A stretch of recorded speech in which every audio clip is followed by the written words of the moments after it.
Irmãos, eu achei muito interessante. Eu creio que não há nada no reino de Deus que sejam situações que acontecem por acaso. Tudo é profético.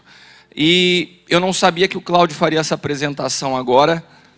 E acho que essa apresentação ela vai dar uma ilustração muito oportuna para aquilo que o Senhor colocou no meu coração nessa noite, para que nós possamos estar compartilhando. Eu queria falar sobre uma palavra que eu ouvi há 2 semanas atrás, quando eu estava num carro. O Senhor me falou: você vai começar a falar sobre a geração de Mardoqueu. Repita comigo: geração de Mardoqueu. Eu sei que nós temos muitos homens e mulheres e pastores estudiosos da palavra aqui, e eu queria que vocês rapidamente me falassem: quem foi Mardoqueu? Alguém pode falar quem foi Mardoqueu rápido?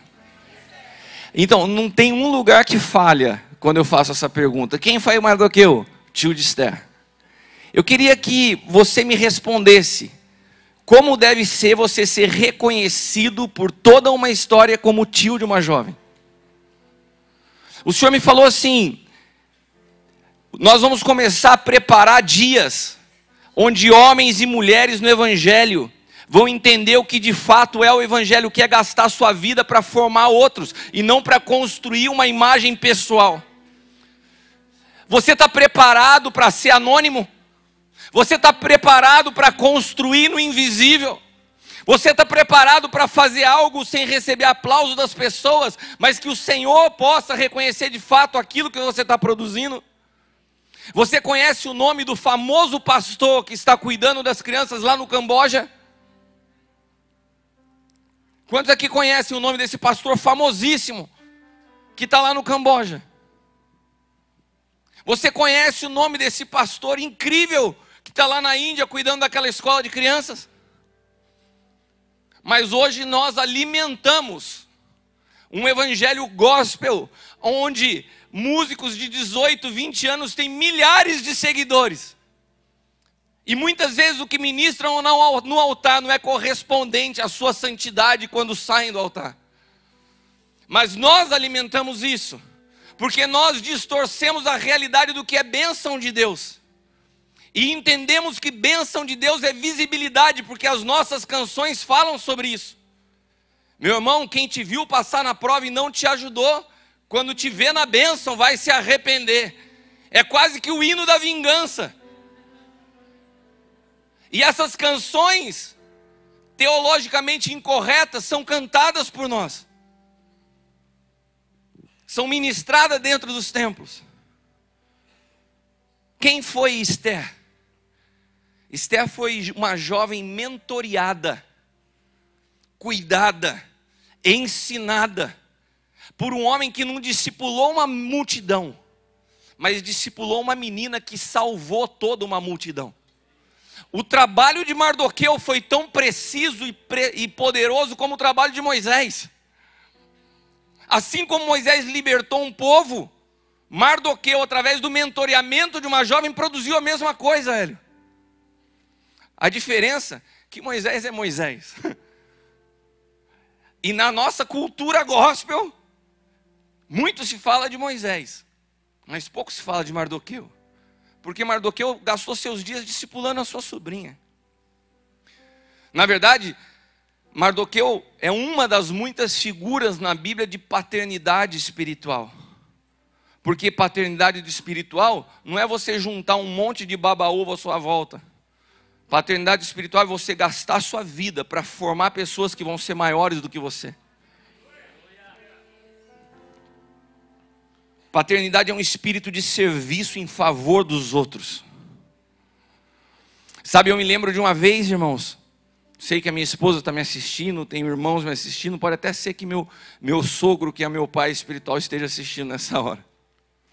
Eu me lembro que nós fomos convidados a ministrar numa conferência na Colômbia. Foi uma conferência incrível. E eu estava muito assim, mexido por dentro, porque naquela conferência, homens que eu admirava desde o início da minha conversão, estavam ali ministrando, e eu fui chamado para estar ministrando ao lado deles. Sabe quando a sua perna treme e você fala assim, de admiração, de honra? E eu me lembro que, até pela cultura latina, E os americanos que estavam juntos, todos muito elegantes nos seus ternos. E eu falei assim, cara, ontem eu vim, cadê o pastor foi me buscar lá no hotel, falou assim, eu queria buscar o apóstolo Cristiano. A esposa dele procurou, disse que no lobby do hotel tinha um cara alto, bem vestido, de gravata. E ela bateu nas costas dele e falou, apóstolo Cristiano. O cara olhou para ela assim. Daí eu estava de boné, camiseta, e saí e falei, senhor, irmã, sou eu. Ela olhou com uma cara, tipo assim, você? Uma decepção, que eu fiquei com dó da irmã, sou eu, irmã. Mas eu prometo que amanhã eu ministro sem boné. E quando eu estava lá na Colômbia, eu vi aqueles caras todos bem arrumados. Eu falei, cara, eu vou ministrar de terno e gravata também, né? Para estar junto com os caras, alinhado na mesma. Daí eu fui para o meu quarto no hotel. Quando eu entrei no quarto do hotel, eu fechei a porta. A convenção era no mesmo hotel onde eu estava hospedado. Cara, a presença do Senhor invadiu aquele quarto. Eu sei que eu fiquei uma meia hora chorando. De repente toca o telefone da recepção do hotel. Falou assim, Cristiano, estão te chamando, já é a tua hora de pregar. Eu perdi a hora no meio da presença de Deus dentro do quarto do hotel. E eu ouvi o Senhor falar, você está fazendo como Davi com a armadura de Saul. Isso não é você. Falei, Senhor, eu sei que não sou, mas eu estou fazendo em respeito a eles. Ele falou, teu respeito nessa noite está liberado, vai como você é. E daí eu peguei, tirei aquele terno, pus uma camiseta, uma calça. Quando eu fui pôr um tênis, o Senhor falou assim, não vá de tênis, vá descalço. Eu falei, mas descalço, Senhor. Irmãos, eu só obedeci. Eu saí do quarto do hotel, fui andando, quando eu cheguei no fundo do salão, assim, lotado, como está aqui essa noite, o pessoal do staff me barrou, não deixaram entrar. Daí ele falou assim, quem é você? Eu falei assim, eu sou um dos preletores. E os caras não acreditaram que eu era um dos preletores. Daí chamaram o cara que estava organizando eventos, tipo assim, a pastora Samanta, né? Para conferir se era eu mesmo ou se era alguém penetra tentando entrar na festa dos crentes. Daí quando chegaram lá, falaram assim, nossa, é ele mesmo. Deram uma medida minha de cima até embaixo, falaram, mas é esse cara aí mesmo, descalço. Mas... E daí eu sei que já tinha ido o louvor, eu tinha perdido tudo e eu subi. Irmãos, pensa numa noite onde a presença de Deus tomou aquele lugar. Os pastores de terno estavam tudo jogado no chão, sem gravata. E Deus tomou aquele ambiente. E quando acabou aquele momento, e tudo que o Senhor fez, os pastores da Colômbia, e muitos dos pastores que estavam lá no fundo, que nem me deixaram entrar, vinham falar comigo. Daí mudou as coisas, né?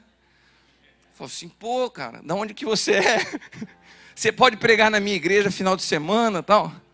E daí nisso veio andando devagarzinho, lá do fundo da igreja para frente, o meu pastor, o apóstolo L, que o Djalma sabe como que é a figura. Quieto na dele, pensa num homem morto para si. Daí ele chegou, e tinha bastante gente ao meu redor, e eu falei, apóstolo, daí ele veio andando assim, falei para os pastores que estavam ao meu redor, falei assim, ele é meu pai.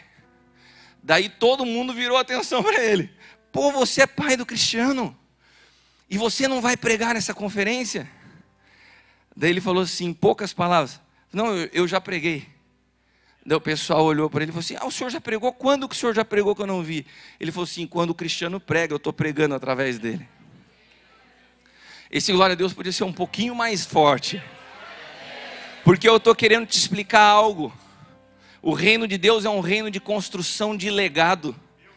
Nós construímos na vida de outros. Nós não precisamos atrair atenção para nós mesmos. Nós não somos um povo chamado a construir algo por nós. O Evangelho não se trata de nós. O Evangelho é Cristo manifesto através das nossas vidas.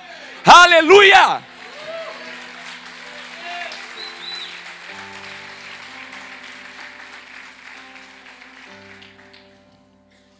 Tem alguns jovens na Bíblia que eu admiro demais. Quantos aqui conhecem Daniel, Sadraque, Mesaque, Abdinego? E eu pergunto para vocês, quantos de vocês falam assim, meu, esses caras foram demais? Ou você acha que é qualquer tipo de pessoa que fala assim, olha, se Deus quiser me livrar disso, beleza, se Ele não livrar, eu estou disposto a morrer com Ele. Os caras eram casca grossa. Agora eu te pergunto, quem discipulou esses caras? Quem formou Daniel? Quem formou um jovem que chega na Babilônia tratado como príncipe? É oferecido para ele tudo do bom e do melhor. E ele, diz a palavra, decide no seu interior não se contaminar. A formação, o fundamento que ele carregava por dentro era muito mais violento do que a sedução que havia por fora. Agora, quem discipulou esses caras? A Bíblia nunca mencionou o nome de quem formou Daniel, de quem formou Sadraque, Mesaque e Abednego. Mais uma vez eu te pergunto, nós estamos como igreja preparados para o anonimato? Ou nós seguimos entendendo o favor de Deus e bênção como visibilidade e aplauso? Meus irmãos, se nós seguimos, eu quero te dizer algo. Essa noite é uma noite onde o Senhor preparou para produzir em nós um alinhamento para os dias que nós viveremos. Nós estamos num momento de transição na igreja nessa nação. Nós estamos num momento onde Deus começa a nos levar a um novo nível de autoridade como igreja sobre a nação. E nós precisamos urgente de uma reforma. Porque do mesmo jeito que nós estamos empolgados, nós podemos nos frustrar. Eu vi essa realidade acontecer anos atrás na Venezuela. Eu acompanhei o crescimento do evangelho na Venezuela. Eu estive várias vezes ministrando o evangelho na Venezuela. Eu vi quando Chávez chegou ao poder. E como ele abençoou as igrejas. E como igrejas cresceram de forma violenta. Como igrejas receberam recursos e finanças do governo. Mas chegou no momento que a igreja se tornou soberba. Chegou no momento que a igreja achou que poderia controlar o presidente. E Chávez não se deixava controlar. E o mesmo cara que abençoou da noite para o dia se virou um perseguidor contra a igreja. E hoje o governo que está instalado é uma sucessão, Maduro é uma sucessão de Chávez. A igreja não soube ocupar o seu papel, não soube discernir o seu papel. A igreja não soube ser intercessora. A igreja quis ocupar um papel de visibilidade que nunca foi dela ao longo da história. E nós precisamos tomar cuidado. Por isso a palavra que eu ministro hoje, eu ministro a você, mas ministro nos céus dessa nação. Porque eu sei que nós estamos entrando num tempo de alinhamento onde vai ser necessário compreender algumas coisas. Porque os governos dos mundos, o governo dessa terra tenta sempre transformar, em primeiro lugar, a nossa identidade. Porque uma mudança de identidade, ela recai numa interferência direta no governo. Porque foi exatamente o que fizeram com aqueles jovens quando chegaram na Babilônia. Abra sua Bíblia em Daniel capítulo 1, versículo 7. Daniel capítulo 1, versículo 7.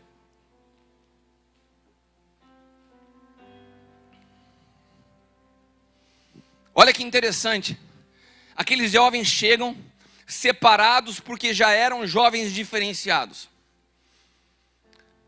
E quando eles chegam, o chefe dos oficiais, diz a palavra no capítulo 1, versículo 7 de Daniel, o chefe dos oficiais deu-lhes novos nomes. Mudou os seus nomes. A igreja precisa tomar cuidado porque é muito sedutor mudar a identidade. Mudou seus nomes. E a Daniel chamou Beltesazar, que em babilônico quer dizer Bel proteja a sua vida. Ananias denominou Sadraque, amigo do rei. Misael nomeou Mesaque, quem é como o Deus Lua. E a Azarias deu o nome de Abednego, servo do Deus Mercúrio. Você imagina o que era para esses jovens, apaixonados pelo Senhor, homens de Deus, discipulados na cultura judaica, de repente o cara é amigo do Deus Mercúrio. Todo dia o cara que era um crente fiel, as pessoas passavam e falavam, ei, amigo do Deus Mercúrio, beleza?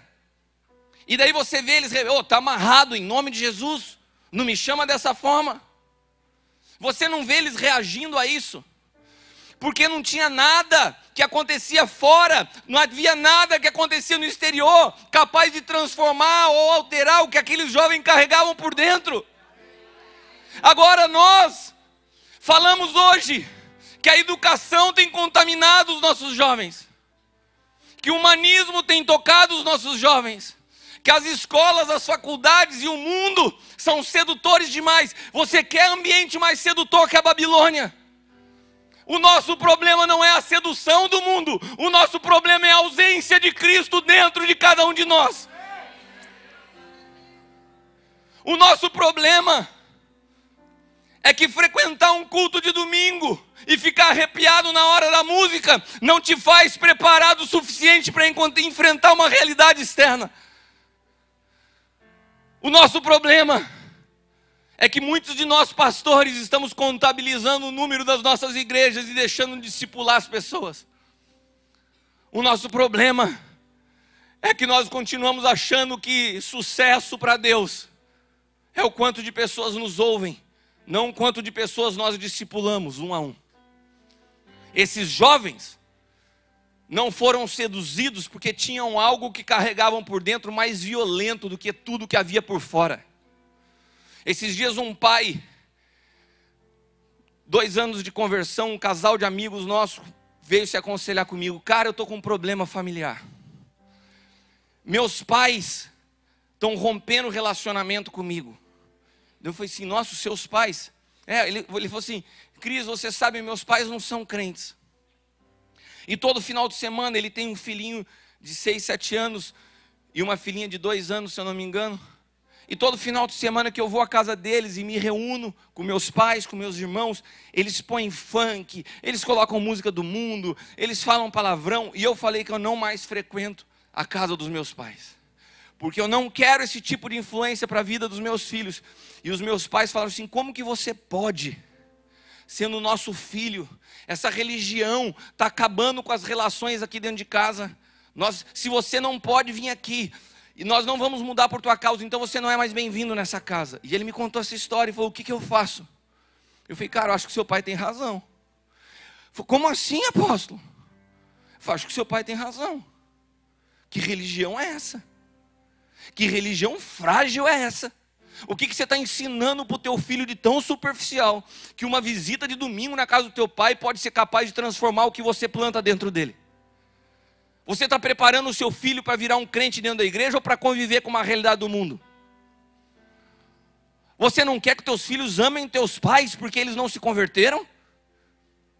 Você acha que o Cristo que você carrega não é mais poderoso do que o funk que toca no domingo na casa do teu pai? Então rasga a Bíblia, meu irmão. Sabe o que acontece? É que nós queremos confiar o discipulado dos nossos filhos às igrejas. Mas se não há igreja dentro de casa, não há igreja dentro dos templos. Se a realidade do que eu vivo na minha casa não é uma verdade, não adianta a realidade do templo. O templo é só uma consequência. E Daniel tinha essa convicção. Pode me chamar de filho de Baal, de amigo do Deus Mercúrio, você chama do que você quiser. Não muda em nada, porque eu decidi não me contaminar. Porque eu decidi não me contaminar. Porque eu decidi não me contaminar.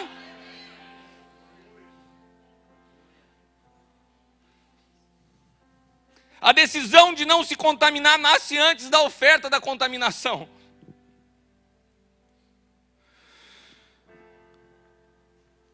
Sabe, irmãos, eu tive uma experiência recente que me impactou demais. Nós temos uma família que discipulamos lá no Japão. Por sinal, estão nos acompanhando agora. E quando eu comecei a acompanhar essa família, o filho mais velho estava bastante revoltado com a igreja. O filho mais velho, um japonês, foi para o Japão com 5 meses, cresceu na cultura japonesa, fala muito mal português, só fala japonês. Tem toda a cultura japonesa enraizada e vendo seus pais sendo discipulados por um pastor do Japão. E vendo essa realidade, revoltado com a igreja, desconfortável com a situação, ele fez uma proposta para a mãe, eu quero ir lá no Brasil e ver o que esse pastor está ensinando, que está mudando tanto a vida de vocês. E daí a mãe dele me ligou e falou assim, você pode recebê-lo na sua casa? Um jovem de 25 anos. Eu falei, posso. E ele veio para ficar 2 meses, no segundo mês ele prorrogou a passagem, ficou 3, no terceiro mês ele prorrogou, ficou 4 meses dentro da minha casa. Foi embora fazem 15 dias. Eu quero contar para vocês rapidamente como ele chegou. Ele chegou ferido com a igreja.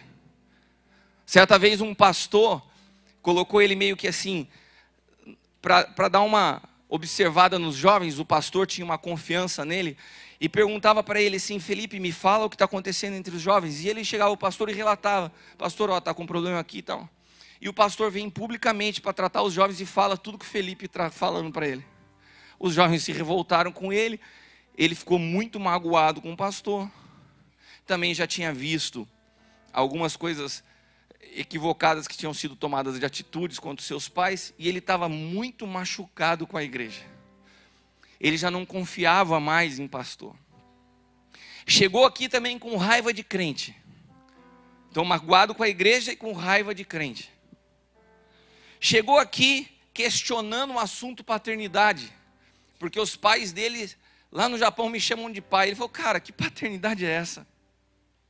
A história de vida desse jovem: ele cresceu vendo o pai violentar a mãe. E se ele entrava na sala, na hora que o pai estava agredindo a mãe, ele era tirado da sala sendo chutado pelo pai. A relação dele com o pai nunca existiu, pelo contrário. A figura paterna, que é a primeira figura que nos aponta para Deus, para ele foi uma tragédia. Então ele chegou aqui revoltado com a história de paternidade. Crítico com relação à parte de ofertas. Falava de finanças para ele, ele se travava. Não sei se ele está me vendo agora, mas chegou pão duro. Sabe do cara, ó? Preso a uma cultura japonesa. Cara, eu me lembro no primeiro final de semana, nós paramos tudo que nós íamos fazer para sair para passear com ele, Hélio. Mais ou menos o que você faz quando a gente vai lá pregar, sabe? Que você leva o Hélio para tratar você quando você vai lá, é demais. E eu peguei e tentei me imitar no Hélio, falei: vou tratar bem o Felipe. Preparei um lugar legal para a gente ir almoçar. Tem uma pista de corrida lá perto da minha cidade, de arrancada daqueles. Levei ele para ver, depois levamos ele à noite para comer numa costelaria. Tudo que a gente gosta, né, irmão? Daí chegou na costelaria, já era o final do dia, e eu pensei assim: cara, daqui a pouco ele vai me dar um abraço e falar assim: pô, obrigado por tudo, né? Quando eu estava dentro da costelaria, uma música ao vivo, já estava eu e minha esposa assim, ó, curtindo a música, comendo. De repente ele fala, a gente sai da costelaria e fala assim: e aí, Felipe, você está quieto, você gostou? Ele falou assim: horrível. Eu falei: como que é? Horrível. Não gostei da música alta, não gostei da carne, eu estou cansado, que horas a gente vai embora? Fiquei assim: ah, tá. Daí a mãe dele me chama, isso foi no sábado, no domingo pela manhã a mãe dele me chama e fala: Felipe já está querendo vir embora. Primeiro final de semana. Eu falei: pode deixar ele comigo. Daí acordamos no outro dia de manhã, eu ia sair para fazer uma corridinha. Ele falou: preciso falar com você. Eu falei: também preciso falar com você, põe a roupa que eu vou correr. Mas como assim? Eu falei assim: você acha que eu vou parar a minha corrida para falar com você? Você vai correr comigo, eu vou falando no caminho. Ele já não gostou muito, mas veio vindo junto. Quando a gente saiu, abriu a porta de casa, estava chovendo. Ele falou assim: mas agora com a chuva, a gente vai na chuva. Ele já não gostou mais ainda. E daí ele falou assim: olha, eu não gostei porque a gente, como japonês, a gente planeja tudo. Eu quero saber o horário que eu vou fazer o almoço, o horário que nós vamos sair para isso, o horário. E ontem o nosso dia foi muito bagunçado. Daí eu falei assim: Felipe, deixa eu falar uma coisa para você. Você veio lá do Japão para minha casa. Nós não vamos ajustar a realidade da minha casa à tua cultura. Você vai ter que ajustar a tua cultura à minha casa. Não fui eu que fui ao Japão, é você que veio ao Brasil. Deixa eu te falar outra coisa, Felipe. Eu tenho viajado o mundo todo pregando o Evangelho. E eu aprendi a me adaptar à realidade de cada lugar onde eu vou. Você precisa entender o que é ajustar a sua cultura à realidade local. E outra coisa, você não teve pai. As coisas não são do teu jeito, vão ser do meu jeito. Eu creio que Deus tem algo a fazer na sua vida, mas você vai aprender a obedecer. Eu amo você, eu vou cuidar de você e eu creio que Deus vai te transformar. Mas você se sujeita, tá combinado? Meu irmão, ali foi o primeiro confronto que nós tivemos, em amor, mas houve uma correção e uma palavra. A partir daí as coisas começaram a caminhar. Esse menino, ele tinha dificuldade de ser abraçado. Vem aqui, Rafael. Você vai me ajudar. A hora que eu for te abraçar, você força pro lado assim. Vocês já viram, né? Primeiro, a gente saía de manhã, ele falou, onde a gente vai? Eu falei, estamos indo para a academia, vamos junto? Vamos lá, Felipão. Eu vinha. Eu ia abraçar ele como eu abraço o meu filho. Eu nunca tinha visto um cara que nunca tinha sido, não é da cultura do japonês tocar. Mas é mais do que não é da cultura, ele nunca tinha sido abraçado por um homem. Ele já olhava para mim estranho. Daí, eu não só abraçava, como eu comecei a falar assim, ê, Felipão, hein? Eu apertava a bochecha dele. No começo ele ficou assim, depois ele ficava parado.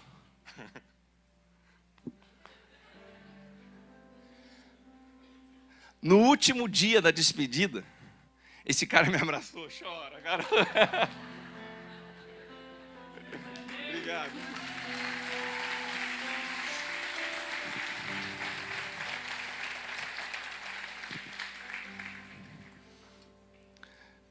Em respeito e honra ao Azaf que chegou agora, eu vou contar para ele o comecinho dessa história. Estou falando de um jovem do Japão que ficou na minha casa, tá bom? Então eu vou resumir para vocês. Ele chegou em casa, vocês se lembram? Machucado com a igreja, com raiva de crente, questionando paternidade, crítico com relação às ofertas. E outra coisa interessante, ele tinha uma convicção dentro dele: eu não vou me casar. Casamento não é de Deus. Sabe por que você está rindo? É porque você sabe pouco da história do Felipe. A experiência que esse jovem viveu de casamento, ele falou assim, eu estou fora. Mas ele falava com muita convicção disso. Foram 4 meses, que quando ele chegou na primeira semana, ele me perguntou assim, que horas que a gente vai sentar para você começar meu discipulado? Eu falei, cara, eu não vou sentar para te discipular, não tenho tempo. O teu discipulado vai ser, vem e me segue. Como assim? Eu falei, o que eu fizer você vai fazer junto. Eu ia para a academia, ele ia na academia comigo. Eu ia trabalhar em reuniões de trabalho, eu levava ele junto. Eu ia ministrar nas igrejas, ele me ajudava com os livros, levava o material e ia junto. Nós estávamos celebrando um aniversário em família, o Felipe estava junto. Nós saímos como família para almoçar, eu ia levar meus filhos na escola, o Felipe ia junto.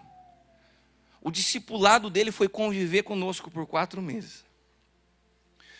Irmãos, eu quero falar para vocês o que aconteceu com a vida do Felipe. No dia dos pais, ele passou na minha casa. Eu acordei pela manhã, meu filho, o Caio veio e me abraçou, me beijou, a Bruna veio, me deu um abraço. De repente saiu o Felipe do quarto, com esse iPad na mão. Meu iPad é um iPad pequenininho, estava meio quebrado, e ele virou para mim e falou assim, feliz dia dos pais, você é meu pai, e eu quero te dar o meu iPad, porque um filho não pode ficar com algo melhor que o do pai. E esse iPad que eu estou pregando é o iPad que o Felipe me deu. Esse jovem começou a entender e me falar, quando eu voltar ao Japão eu quero ajudar os meus pais com relação às finanças, à loja deles. A mãe dele ligava perguntando as coisas, ele falou assim, pode usar o dinheiro da minha conta?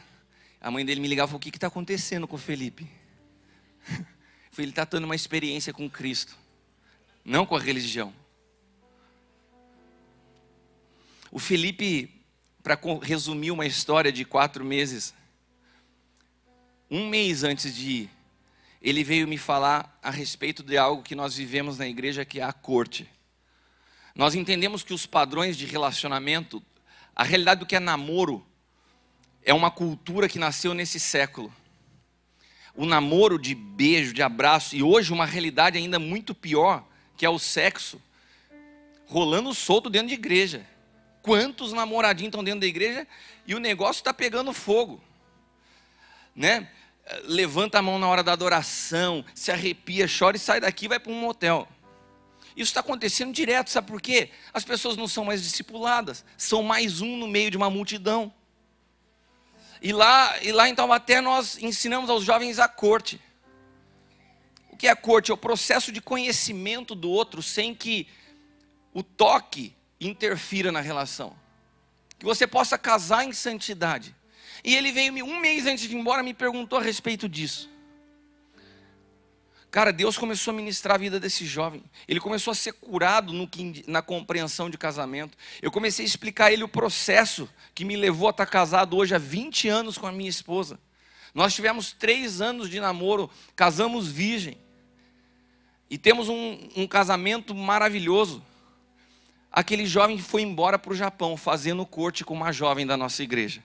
Está com um casamento marcado para daqui a 1 ano. Sabe o que eu quero te dizer? Sabe o que eu quero te perguntar? Você, meu irmão, minha irmã, você pastor que está aqui.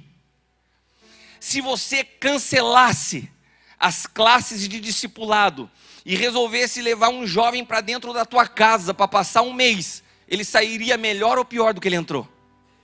Se os jovens da nossa igreja frequentassem nossas casas, eles sairiam apaixonados por Jesus ou escandalizados com aquilo que vivemos. É disso que se trata o evangelho, não das palavras que saem do púlpito, mas da realidade que vivemos dentro de casa.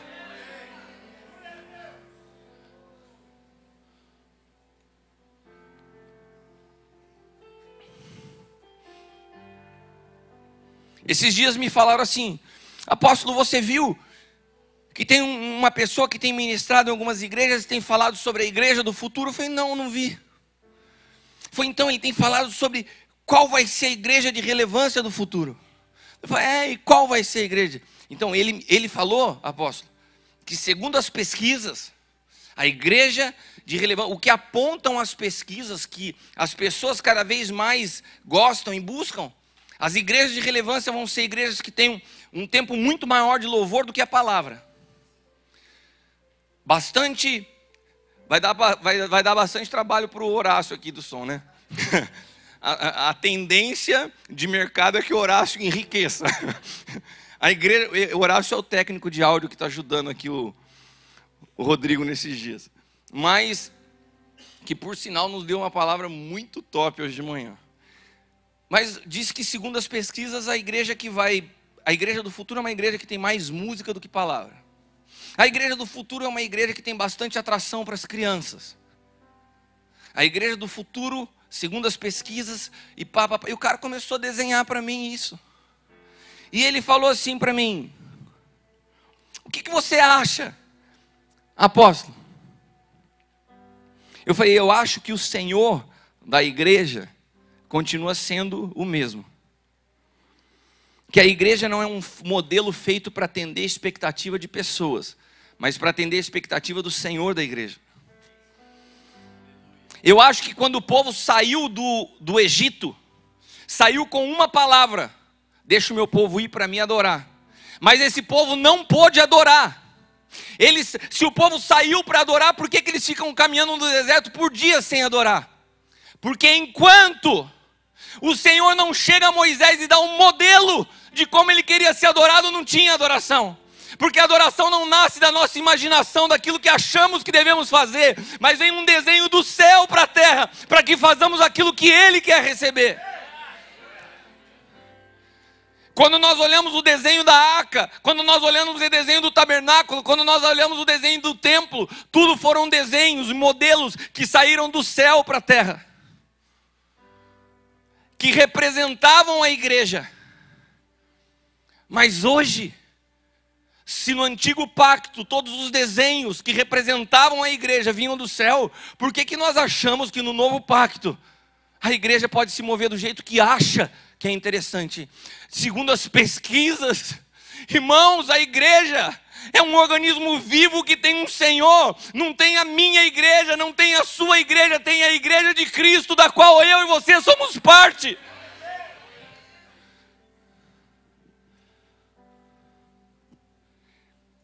Eu creio que esse modelo de igreja projetado por coachings está com os seus dias contados. Esse modelo de igreja será um fracasso. Sabe por quê? Você tem tanta convicção disso? Eu tenho. Porque eles estão tentando domesticar o homem exterior. Eles estão tentando disciplinar aquilo que Deus quer matar. Então isso está com dias contados. Porque eu não tenho como disciplinar. Eu não tenho como colocar uma camisa de força em Adão. Eu não tenho como manter sob controle uma natureza caída. Isso tem dias contados. A igreja continua sendo igreja quando leva o homem a experimentar da cruz de Cristo para poder conhecer então a sua vida. Se conhecemos a sua morte, podemos adentrar na sua ressurreição. Sem a morte do eu não há uma nova natureza sendo formada. E eu não estou falando de um aspecto teórico, eu estou falando de uma experiência vivida. Eu tenho 25 anos de evangelho. Desde o meu 2º ano de conversão eu já ministro a palavra. E eu nunca me desviei. Sabe, se tivesse um personagem da Bíblia que eu podia me comparar nessa minha trajetória até 5 anos atrás, é a trajetória do jovem rico. Aquele jovem que chega diante de Jesus com ousadia e fala: Jesus, eu quero te seguir. Ele falou: beleza, então obedece os mandamentos. E ele fala com uma ousadia: eu tenho obedecido todos. Uau, você falar que tem obedecido todos? Então beleza, cara, vai lá, vende tudo que você tem e me segue. Você acha que aqui Jesus estava tratando com aquele jovem a respeito de dinheiro? Ele estava tratando sobre o que nós estamos tratando nessa noite: visibilidade. Porque no antigo pacto, bênção estava relacionado à riqueza. O que eu tenho demonstra a favor de Deus sobre a minha vida.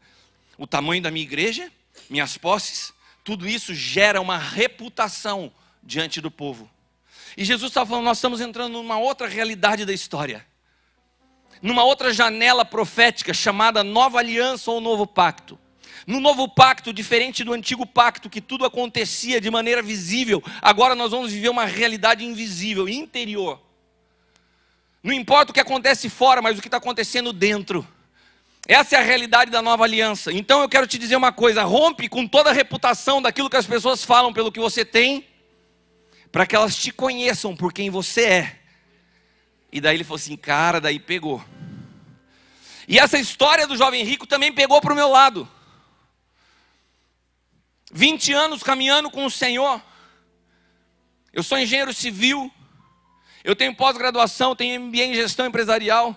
Eu tenho especialização em negociações internacionais. Eu fiz duas faculdades de teologia. Tinha muito conhecimento humano e um coração sincero. Mas muitas vezes na minha vida eu defendi e preservei e me tornei legalista por causa de uma reputação intacta. Eu creio que eu tinha pouca misericórdia quando eu olhava a vida de uma pessoa torta. Porque eu falei: cara, o evangelho não é isso. Você tem que pagar suas contas em dia. Você tem que fazer isso, fazer aquilo. Até que no momento que essa crise entra no país, os fundos de investimento que aportavam seus recursos na nossa empresa quebram. E não deu alguns meses para que a nossa empresa quebrasse junto. O que nós construímos e começou com meu pai por 37 anos, se perdeu em 3 meses. Eu fui um cara que a vida inteira ofertei, dizimei apartamento. Lançava empreendimento, nós separávamos. Nunca tive problema com recurso. E me vi em situações onde eu precisava de gasolina para ir da minha casa para a igreja. Em semanas que eu pensei assim: como nós vamos comer hoje? E vinha alguém com uma cesta básica. Você sabe o que é isso? Você sabe que nesse momento eu comecei a perceber o quanto distante eu estava de uma dependência real de Deus. Porque o dinheiro te dá autonomia para decidir. Até que você começa a ter que orar para acontecer tudo. Só que naquele momento, sem compreender direito os fatos, eu falava assim: Senhor, me mostra a brecha. Qual que é o demônio para eu guerrear com ele? É quase que o Senhor me falou assim: o demônio se chama eu sou. Eu falei: como assim? Tua guerra não é com demônios. Não tem brecha na tua vida. Sou eu que estou te tocando. Daí eu fiquei mais assustado, né? Falei: que amigo é esse, né? falei, Senhor, mas por que isso? E o Senhor falou, porque eu te amo. Esse é o maior presente que eu posso te dar pela tua sinceridade. Te libertar de você mesmo. Irmãos, eu vou te falar aquilo que aparentemente foi a minha maior dor. Eu reconheço e imputo como o maior presente de Deus na minha vida. Nesse período, eu me lembro o dia que eu estava numa conferência como essa. E de repente tudo escureceu, eu caí no chão. Uma situação que para mim durou minutos, quem estava do meu lado falou que durou horas. Eu sentia como se tivesse terra sendo jogada em cima de mim. E o Senhor me falou assim, começa um processo de morte na tua vida. E nesse processo de morte, eu vi naquela manhã, numa conferência, uma janela se abrir na minha frente. Essa janela tinha um formato de cruz. E o Senhor falou para mim, começa a escrever tudo que eu te ensinar nesse período. E foi então que eu escrevi esse livro que se chama Cristo de Dentro para Fora. Os fundamentos que levam um homem ao processo de morte do eu. Quando eu terminei de escrever esse livro, depois de 1 ano escrevendo, o Senhor falou para mim assim, a história não acabou. Eu falei, como assim, Senhor? Ele falou assim, em mim a morte não é o fim, é o começo. E eu escrevi então esse livro que eu lancei faz 1 mês. Eu vou ler para vocês a contracapa, que foi a voz que eu ouvi do Senhor, quando eu terminei o primeiro. Quando eu terminei de escrever o primeiro livro, eu ouvi o Senhor me dizer, bom trabalho. Você compartilhou daquilo que te ensinei, o processo de morte e desconstrução. Mas em mim a morte não é o fim, é só o começo de uma nova vida. Prossiga. Vamos falar da vida que venceu a morte que hoje habita em você. Neste livro vamos abordar aspectos práticos que abrangem essa nova vida. E viver essa aventura emocionante que é o poder da ressurreição. E descobrir que existe vida após a morte. Esse livro, o primeiro é Cristo de Dentro para Fora, esse aqui é Cristo de Dentro para Fora, o poder da ressurreição. Os 2 livros tratam da centralidade de Cristo na vida do homem. Tratam do que eu estou falando nessa noite. Do que me sustentou e vem me sustentando há 5 anos. Eu posso te dizer que hoje eu conheço algo que é raro. A paz que excede o entendimento. A paz não é fruto de uma realidade de estabilidade externa, mas uma estabilidade interna, ainda que por fora exista um caos. Estou falando de algo extremamente importante nos dias que nós vivemos. Eu nunca cuidei de tanto pastor em depressão como nós vivemos hoje. Me assustou mais recentemente o que aconteceu 2 meses atrás num pastor dos Estados Unidos que se suicidou. Por que me assustou esse caso? Porque ele é exatamente o relato do que eu estou falando nesse livro.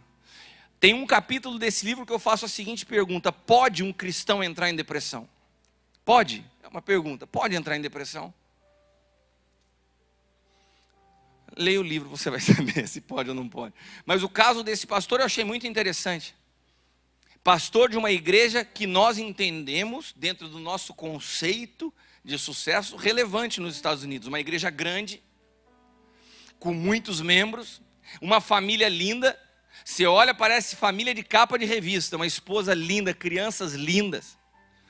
E o que me assustou foi que a esposa posta depois nas suas redes sociais, no mesmo dia do seu suicídio, e fala o seguinte: eu não entendo o que aconteceu, nós não tínhamos problemas. E aí eu te falo, o que te destrói não é a realidade exterior, é a realidade interior. Para essa mulher não haviam problemas externos, mas esse homem tinha um problema interior tão profundo que não podia ser aplacado ou ser apaziguado por um sucesso externo. Então não existe sucesso exterior que possa melhorar uma realidade mal resolvida dentro de você. O Evangelho é um lugar onde Cristo é formado em nós, não tem a ver com a solução de uma realidade externa, isso é só a consequência. Mas é por isso que a palavra de Deus fala em Mateus capítulo 6, busca em primeiro lugar o reino e a sua justiça, e todas as outras coisas são acrescentadas.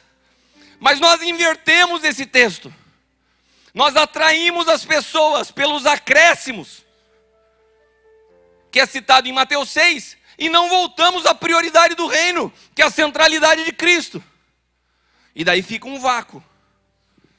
Daí a gente transforma a religião evangélica no mesmo patamar de um centro de macumba. Resolve os teus problemas, vem tomar o seu passe, a sua bênção, mas não te leva a um processo de transformação por dentro. Se você cantar, pular, saltar, ouvir uma boa música, você acha que você se tornou crente. Olha para quem está do teu lado e fala assim: nós precisamos de uma reforma.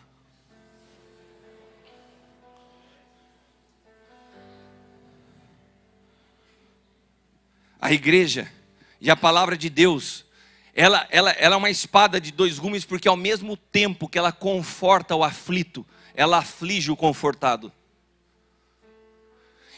Se nessa noite você está aflito, eu quero te dizer, existe conforto para a tua vida em Cristo. Ele produz algo dentro de você. Eu não sei te explicar o que acontece dentro de nós, mas nós somos libertos do medo. Eu aprendi a ser completamente cuidado, suprido por Ele. A minha plenitude está no Senhor, não há medo. A plenitude de vida acontece de dentro para fora.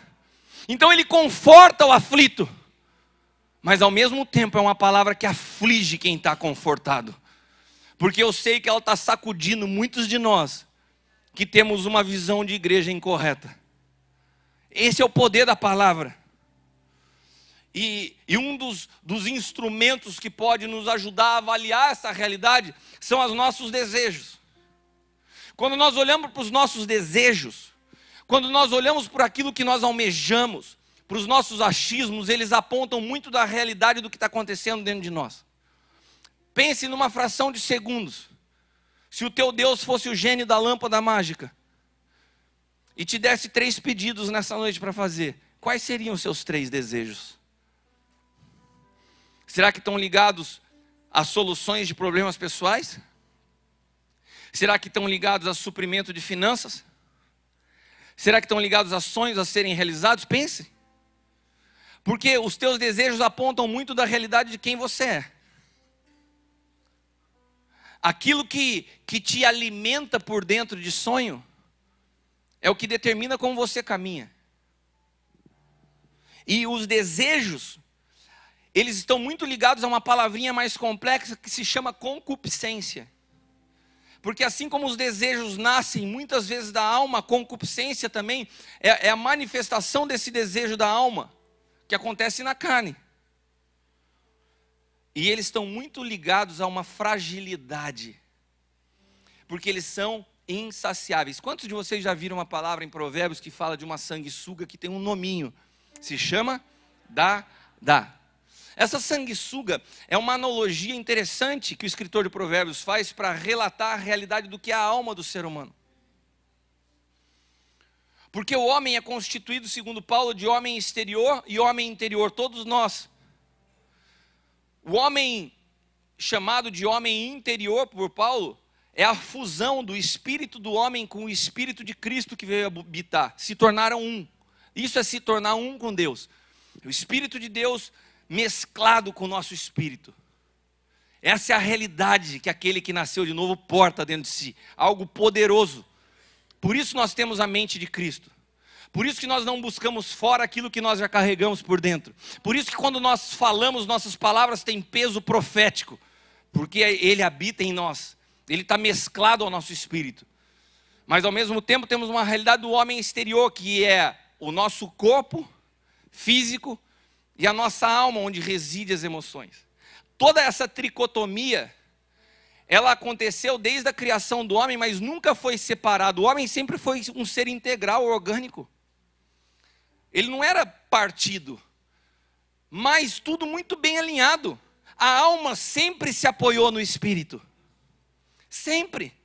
Só que quando esse espírito cai, a alma fica manca. Fala, onde eu vou apoiar onde? Vou apoiar na carne. Vou me apoiar na carne. Só que a alma tem uma natureza, que é da alma. Porque a natureza da alma era beber da onde ela está apoiada. A alma precisava beber do espírito. O espírito saiu de cena. Onde que a alma vai beber? Na carne. Ela está apoiada na carne. Você já viu uma mulher que quando se sente emocionalmente vulnerável, ela dá sexo em troca de amor? O que é isso? É tentar saciar a alma com a carne. Daí ela dá o sexo em troca de amor e perde o amor. O vazio fica maior ainda. Por isso que a Bíblia relata a alma como uma espécie de sanguessuga. Dá, eu quero. Se você tem a sua vida governada por uma alma que está inclinada pela carne, ela vai sempre ser insaciável. Você nunca se sente satisfeito. Você nunca se sente pleno. É por isso que as estatísticas de suicídio acontecem mais em países de primeiro mundo do que países em desenvolvimento como o nosso. Porque quando você chega num estágio de sucesso, um país como o Japão, por exemplo, de uma renda per capita altíssima, você chega, tem dinheiro, tem saúde de qualidade, tem educação de qualidade e continua vazio por dentro. O que você pensa? Não tem esperança. E a alma continua pedindo. O que você faz? Se mata, cara. Está acontecendo hoje, cara. Os jovens do Japão tiram suas vidas com uma qualidade de vida muito maior que a nossa. Porque o que leva uma pessoa em depressão não é falta de alegria, é falta de esperança. Agora o espírito tem uma característica oposta da alma. A alma me dá. O espírito, ele tem a característica da natureza de Deus, que é se derramar. É como se a alma fosse um copo vazio e o espírito fosse um copo cheio. A alma fala, me enche, me enche. O espírito fala, eu quero derramar, eu quero derramar. Quando você alinha o espírito com a alma, fica tudo perfeito. A alma não depende mais da carne para se saciar. Por isso que eu entendi a plenitude de Deus em minha vida quando Ele me levou a um processo de morte do meu eu. O processo de morte do eu nada mais é que um alinhamento onde o espírito passa a te governar por completo. E você passa a beber e comer do espírito. É por isso que a Bíblia fala que é melhor coisa dar do que receber. Por quê? Porque quem anda do Espírito tem como natureza dar. Você se alimenta derramando. Cada vez que eu estou ministrando a você, eu estou sendo cheio. É aquele processo da viúva com a vasilha de azeite. Ó, enquanto você está derramando, sempre não vai faltar. Você já viu pastores que estão aqui, quando você fala assim, cara, eu não tenho mais nada para dar. Estou naquele dia que eu estou seco, estou mal. De repente Deus manda alguém na tua frente para você ministrar uma palavra. Você começa a falar, de repente aquela vida volta a fluir. Quando você vê, você já está que nem um leão. Porque à medida que você dá, você vai sendo cheio. Característica do Espírito é dar. Quantos estão entendendo o que eu estou falando nessa noite?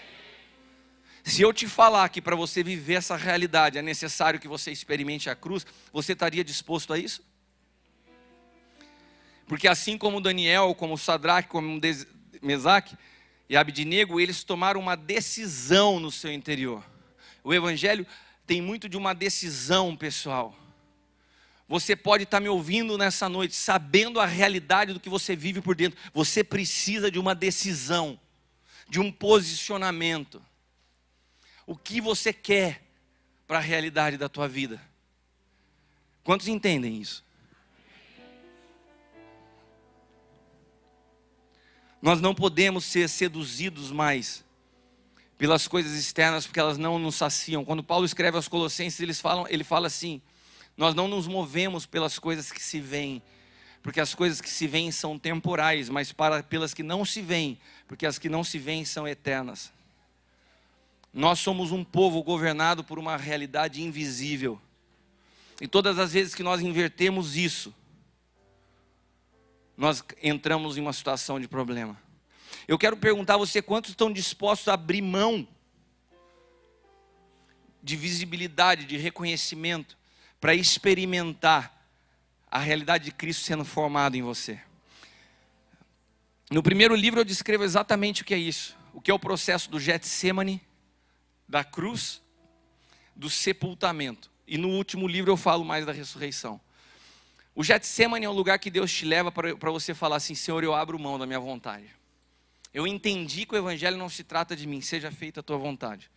Daí você dá um passo adiante, você vai para um lugar chamado cruz, aonde o teu homem exterior é rasgado, para que a realidade interior possa vir à existência. E daí vem o sepultamento. Sabe o que significa a palavra sepultar? Sepultar significa apartado da vista, ser separado da visão. Porque quando Deus olha para a face da terra, Ele não vê indiano, japonês, Ele não vê uma série de tribos, como o Djalma falou. Deus olha para a terra e vê dois homens caminhando pela terra, Adão e Cristo.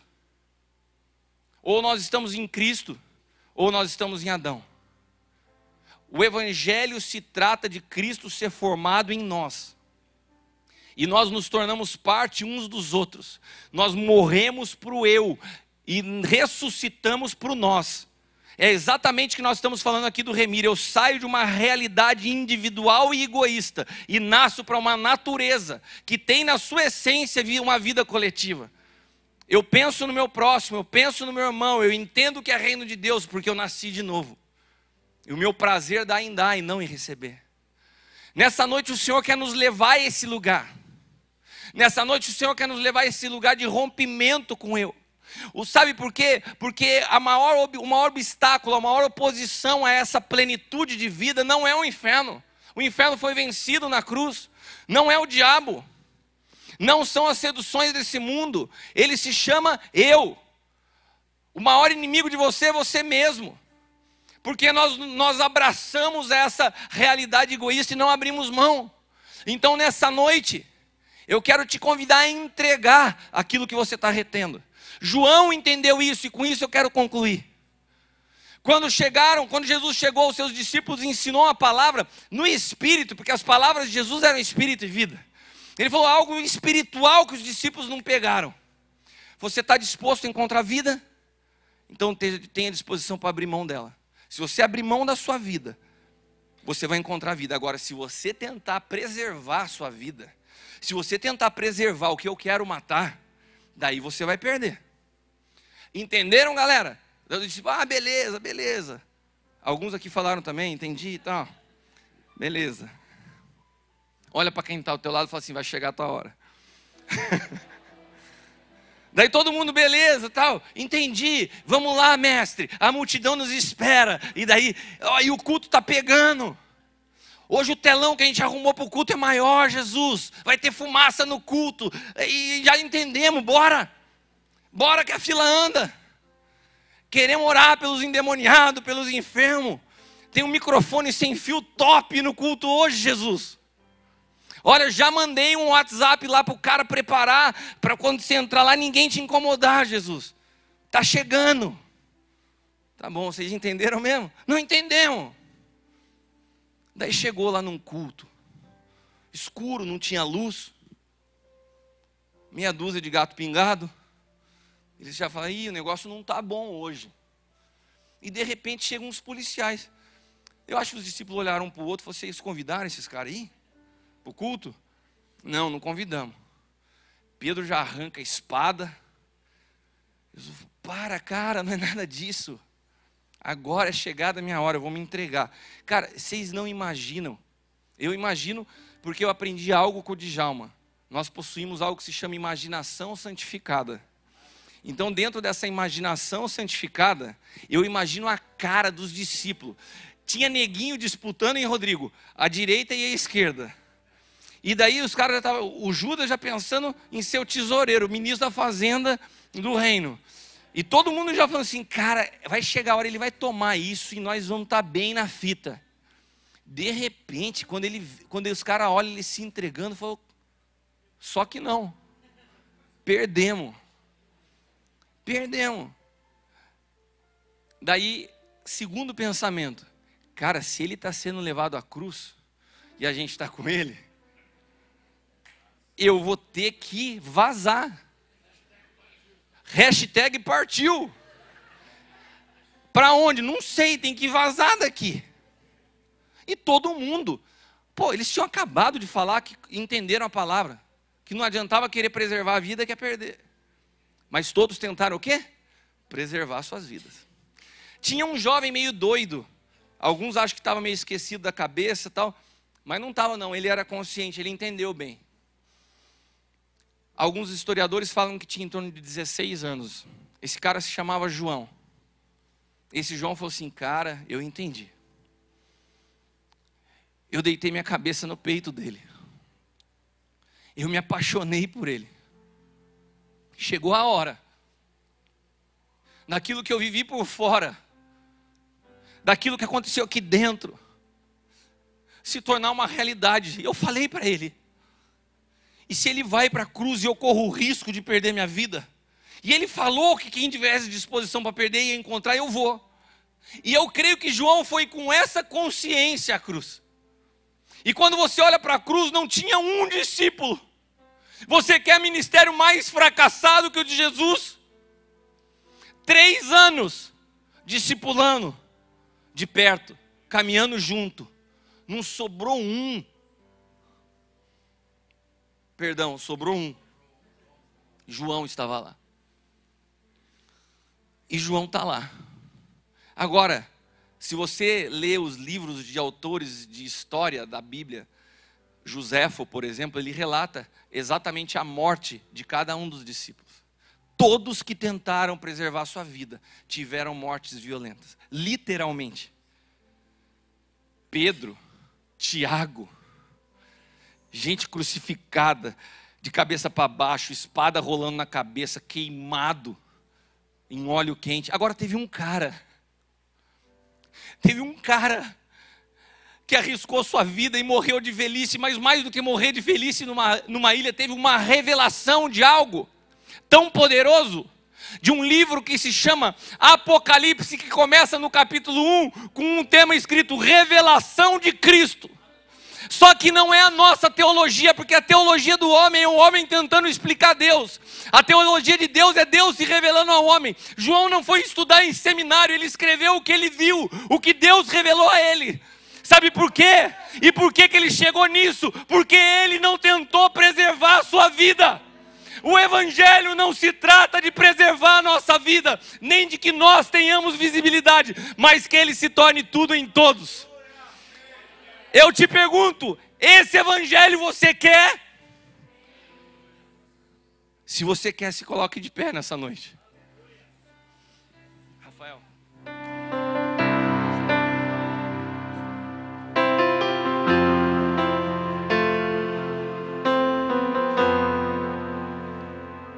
Nós queremos orar nessa hora.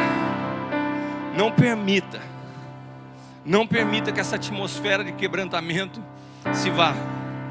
Eu creio que o Senhor tem algo muito específico para essa noite nesse lugar.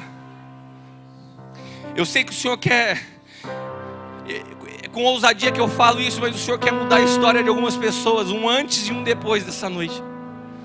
A realidade do que você entendia do Evangelho até hoje, você, pastor, a realidade do que você entendia como conduzir o ministério até hoje, depende de algo, da nossa renúncia. Renunciar a nós mesmos. Deus é especialista em romper os nossos achismos. Deus é especialista em vir por caminhos que nós não imaginávamos. Deus é especialista em nos surpreender nos dias de caos. Ele é especialista em transformar a morte em vida. Ele é especialista em transformar a tua história e abrir os teus olhos para ver o que até hoje você não conseguiu ver. Não é o teu tempo de igreja, não é o teu conhecimento bíblico. A palavra de Deus diz em Coríntios que Ele nos tornou ministros competentes de um novo pacto. Não da letra, mas do Espírito, porque a letra mata, mas o Espírito é que vivifica. Não existe palavra sem vida. São só palavras. Mas nessa noite o Senhor quer levar você a experimentar a ressurreição. Ressurreição e vida. Se você entendeu, se essa palavra penetrou teu espírito, se você tem disposição a viver isso, eu queria te convidar a sair do seu lugar e dobrar o teu joelho aqui à frente. Nós vamos orar nessa noite. Aleluia.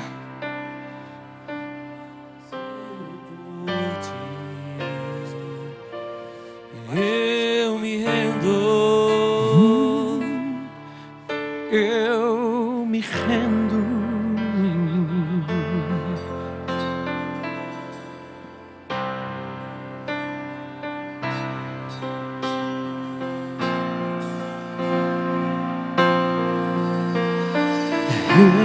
Enche graça e do teu amor sacia meu ser, sacia meu ser. Oh, abraça-me, ouve o meu clamor, fala pra mim, fala pra mim. Eu me rendo, eu me rendo pra conhecer-te mais, pra conhecer-te mais. Eu me rendo, oh, eu me rendo pra conhecer-te mais, pra conhecer-te mais. Eu me rendo,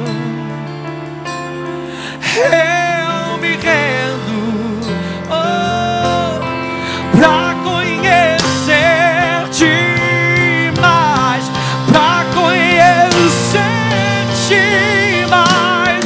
Se eu me rendo, eu me rendo pra conhecer-te mais, pra conhecer-te.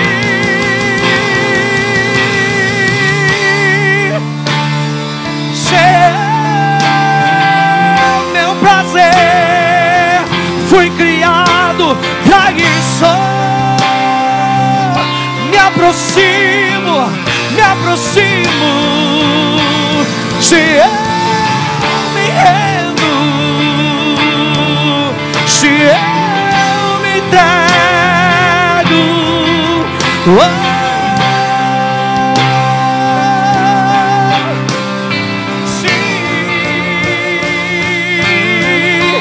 vento de poder sopra em meu viver, faz teu querer, faz teu querer em mim, como vendaval sobrenatural, faz teu querer, faz teu querer em mim. Vento de poder sopra em meu viver, faz teu querer, faz teu querer em mim, como vendaval sobrenatural, faz teu querer, faz teu querer em mim. O apóstolo Paulo, depois de experimentar isso que nós estamos falando nessa noite, certa vez ele disse: em nós opera a morte, para que em vós opere a vida. Eu quero dizer que o teu processo de morte vai produzir vida para centenas de pessoas que estão ao seu redor. Quando Paulo disse: não vivo mais eu, mas Cristo vive em mim, ele não estava falando uma força de expressão, ele estava falando a realidade do que é o reino de Deus. Que Cristo seja formado em nós até que nos consuma por completo. Eu quero te dizer algo nessa noite: os processos que você está vivendo, eles têm como fim produzir a vida de Cristo em você. Não interrompa os processos. Não peça para Deus te tirar do meio dos processos. Permita que o Senhor seja formado em ti. Receba a vida de Cristo no teu espírito. Há uma presença gloriosa do Senhor neste lugar, nessa noite. Eu queria te convidar a colocar sua mão no seu coração nessa hora. Só primeiro viver, faz teu querer. Coloca a tua mão no teu coração. Faz teu querer. Olha assim comigo. Olha assim comigo, Senhor Jesus. Nessa noite eu compreendi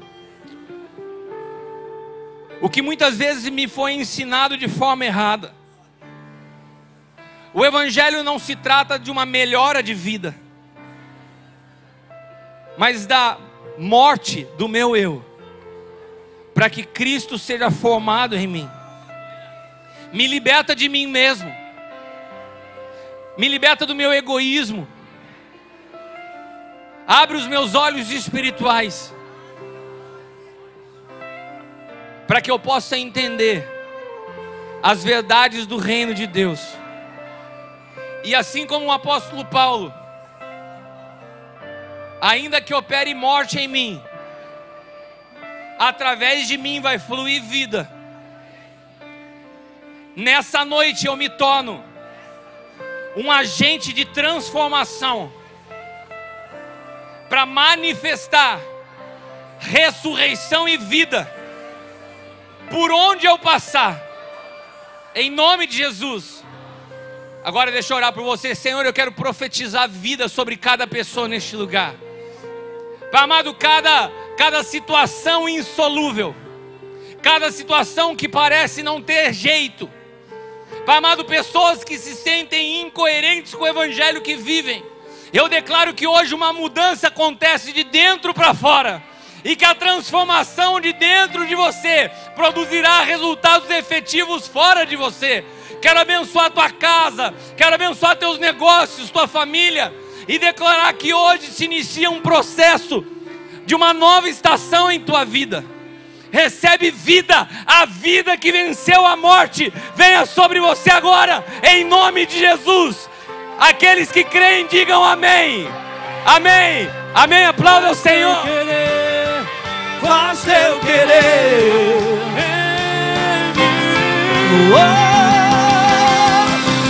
Dentro de poder, abre meu viver.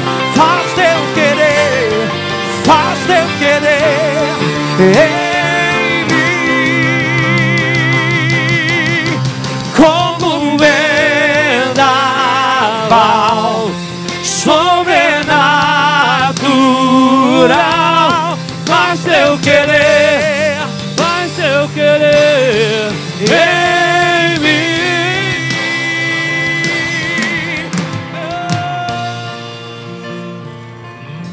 Aleluia, glória a Deus. Você foi abençoado, meu irmão? Amém? Até a gente que chegou no final aqui, né? Fomos abençoados. Pode sentar um pouquinho. Voo do Azaf, não é que atrasou, não pousou, né, em Londrina. Ia descer em Londrina, não pousou em Londrina, foi para Presidente Prudente, bagunçou um pouco a minha agenda, a agenda dele. Mas pouquinho que a gente ouve do Cris, a gente sempre é abençoado, né? Glória a Deus. Eu tenho certeza que você foi profundamente abençoado nessa noite. E amanhã continua, amém? Então amanhã às 9 horas... nós vamos estar aqui novamente, juntos, para nós aprendermos mais, sermos impactados pela palavra de Deus. E você que é pastor e se inscreveu para o café, né? Você pode vir uma hora mais cedo, às 8 horas. Nós temos aqui o café dos pastores e às 9 a gente começa o culto com todo mundo, tá bom? Então, essa é a nossa agenda para as 9, vai pegar nossa manhã toda, né? Aqui neste local.